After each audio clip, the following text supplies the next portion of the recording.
In this video, we will answer a variety of questions about the graphs of sine and cosine. Number 15a, state the amplitude and period for each function. Well, the amplitude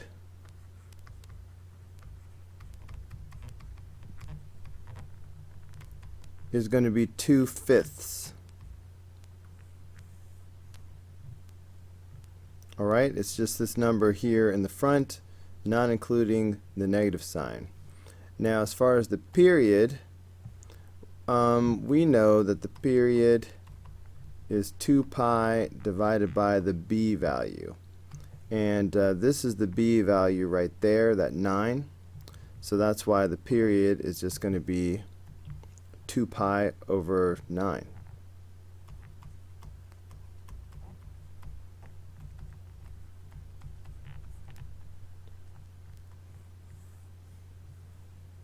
Okay, what about part B here? So the amplitude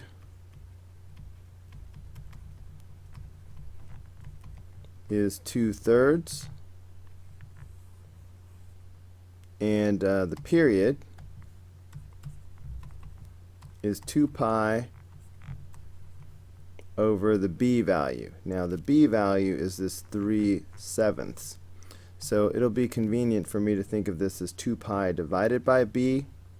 So that means 2 pi divided by 3/7, which equals 2 pi times 7/3. Okay, multiply by the reciprocal. That's going to equal 14 pi over 3. Okay. Of course, I could have put this in my calculator in the first place. 2 pi divided by 3/7. Alright, 2 pi divided by 3/7, 14 pi over 3. So don't forget that you can do many things on your calculator if you have access to it. So anyway, the period is 14 pi over 3. Number 16, a trigonometric graph has an amplitude of 3 and a maximum value of -3. What is its minimum value?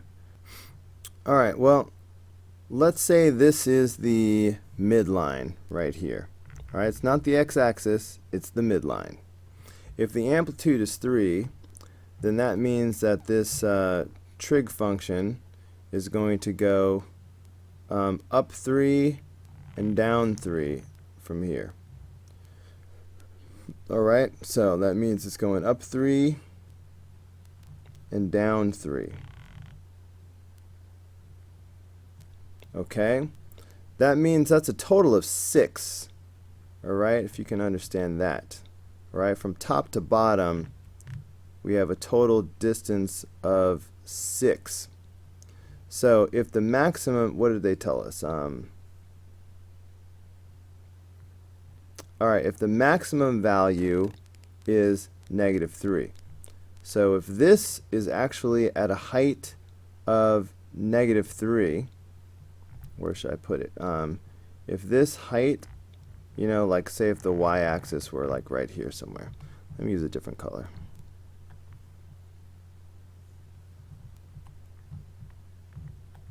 Okay. I don't know, this is not working out for me. Anyway, if the height is -3 right here, if I go down a total of 6 from there, that's going to put me at -9.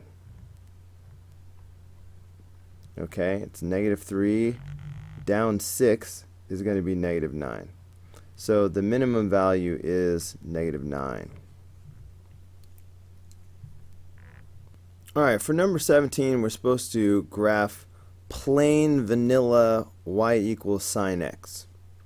Alright, so remember the classic graph y equals sine x. Of course, it has a period of 2 pi. It's one lap around the unit circle. And remember, before we added in at an unusual amplitude or period or midline or phase shift. So we had 2 pi and pi, and remember when this used to always be pi over 2, and this would be 3 pi over 2, the good old days, Now the amplitude, before we started changing things, the amplitude was 1. So it's just going to go up 1 and down 1. Okay, so the period was 2 pi before we started changing things. The equation of the midline, well, it was the x-axis, so that was just y equals 0. The amplitude used to be 1, and there was no phase shift when it was just the original parent function y equals sine x. Now, as we do the graph, of course, the sine function always starts at the midline. So it's going to start here and go up. So it's going to go up to the amplitude, back to the midline, down the amplitude, back to the midline.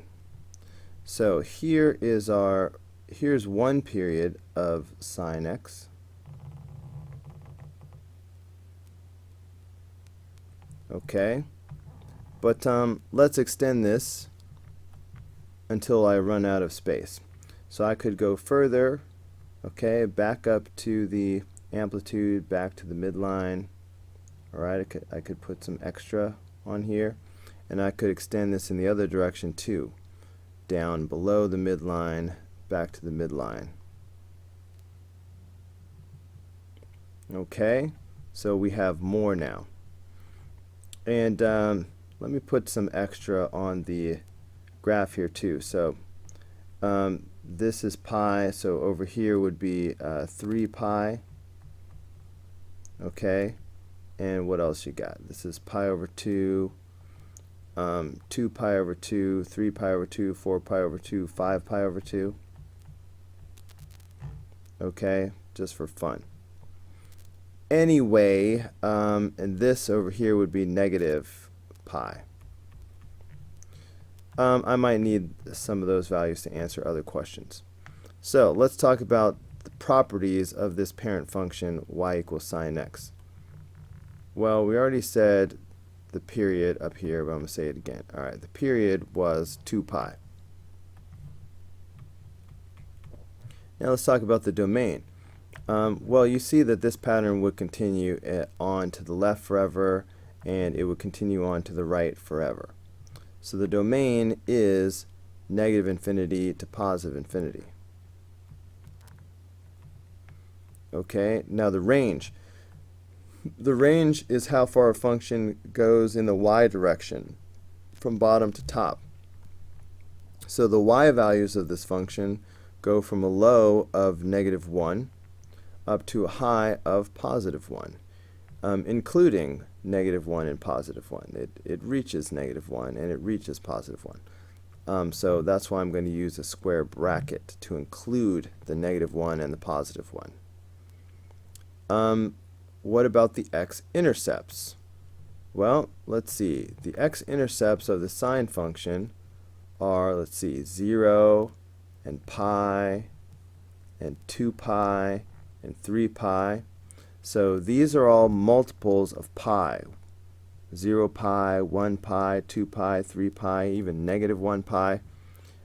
So the x-intercepts are pi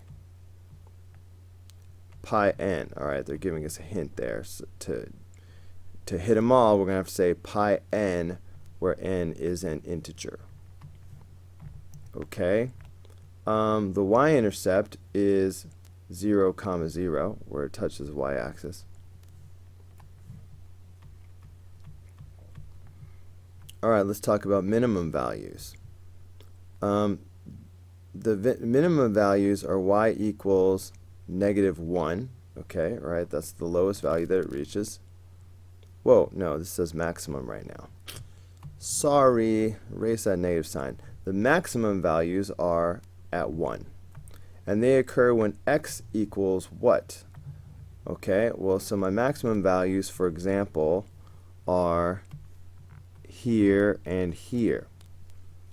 Alright, so we can think of them as sort of starting at pi over 2.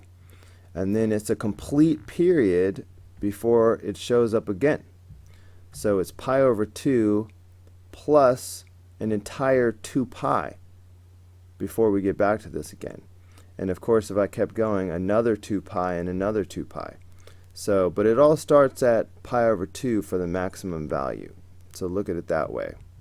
So we can say it occurs when x is equal to pi over 2.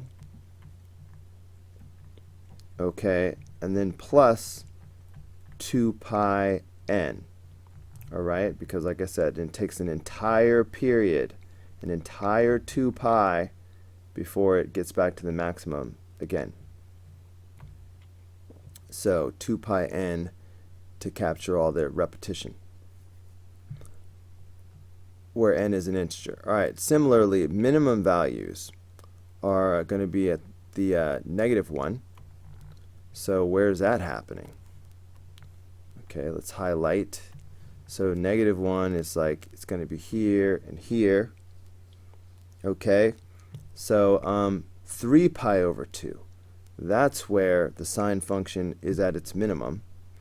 And I'll have to look to the left to see it, but it doesn't hit that minimum again for a full period.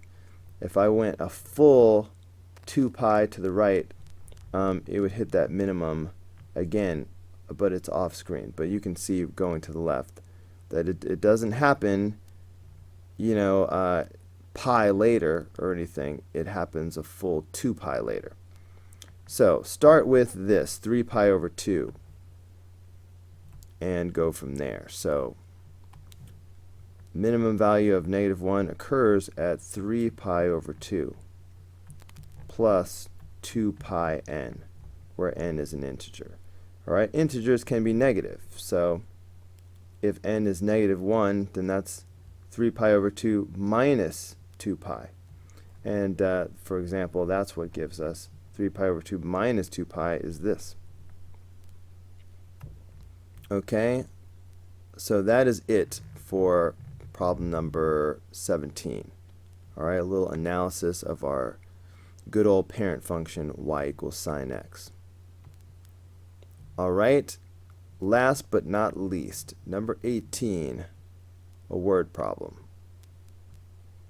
The displacement d in millimeters of a tuning fork as a function of time, t is in seconds, can be modeled with this equation.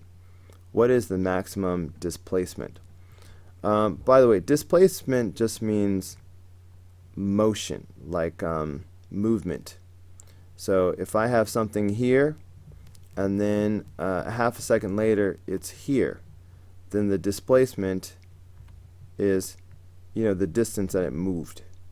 Okay, if they're talking about a tuning fork, alright, it's like they've got this thing, maybe it's made out of metal, and if you were to strike it, then it goes boing. But what happens is these arms vibrate, and when they're vibrating, they move. Alright, they move so fast that you can't see them, but it's like they move a little bit to the left or right. Okay, so they're vibrating, but they're moving, they're wobbling a little bit, okay, to the left and to the right. And so this motion is the displacement. Okay, so that's what they're talking about. Anyway, you don't really need to understand any of that to answer the question. Just look at the equation. You know that the sine function has a maximum value of 1. Okay, why am I still writing in gray? So you know that this part of the function right here, the sine of whatever, has a maximum value of 1. Alright, because of what we just saw. Sine value goes up to 1 and down to -1. The only way that changes is if the amplitude changes. Okay, So if you take this maximum value of 1, and then that means d equals 0.4 sine blah blah blah. The maximum value becomes a 1. So I wind up just multiplying 0.4 times 1. So my maximum value is just the amplitude. Okay, which is 0.4. That's it. Looking at it a slightly different way, if if this is a midline of a graph, and then you have a sine function, doing what sine function does, then it makes sense that, okay, in fact, I'm saying if this is the midline, but this is the x-axis, okay, this is 0. Now, this should be, I know that because there's no number added onto the end. There's no shift, there's no vertical shift. The midline is 0. The midline is y equals 0.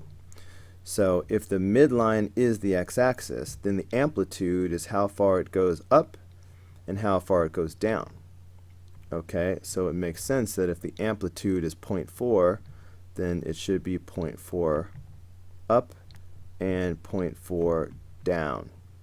So here's just another way of looking at it. Of course, the maximum value is the amplitude of 0.4. And that's it. Here endeth the lesson.